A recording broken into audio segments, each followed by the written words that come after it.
I think anyone who is concerned about the future of the United States of America and for us to remain a viable, competitive nation, providing great opportunities through education to create a broad middle-class society, would benefit by taking this course.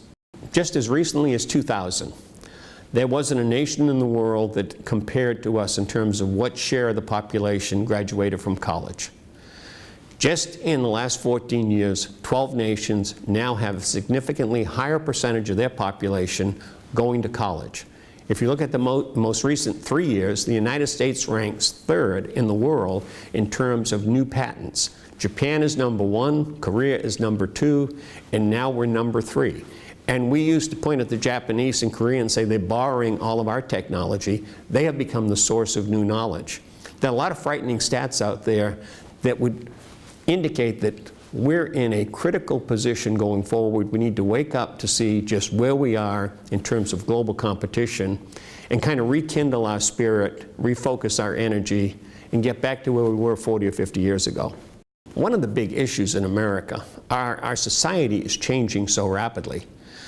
There are 3 states in America right now where the minority population is the majority. We're living in one of them, Texas, New Mexico, and California. But in 30 years, the United States of America is a minority-dominant nation. Education is the ticket to economic freedom in America.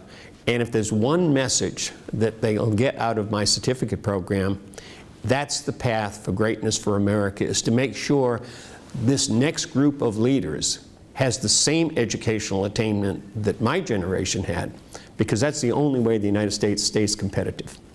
I developed a course for the MBA students, and it became so popular. In fact, the MBAs would like to make this a required capstone course for everybody in the program.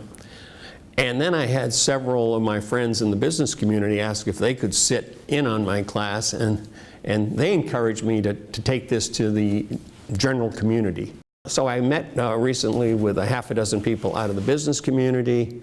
They helped shape this curriculum. We took some of the more technical things that I do with the MBAs out of it and packaged it around structural changes in America, how that's leading to an erosion of the middle class. We do HR issues focusing on immigration, minorities, and women in the workforce. And then we look at issues like the growth of government, the drift towards socialism, the tax burden in America, and the global pressures on America going forward. So it's a pared down version of what I do with the MBAs, focusing on those 3 broad topics.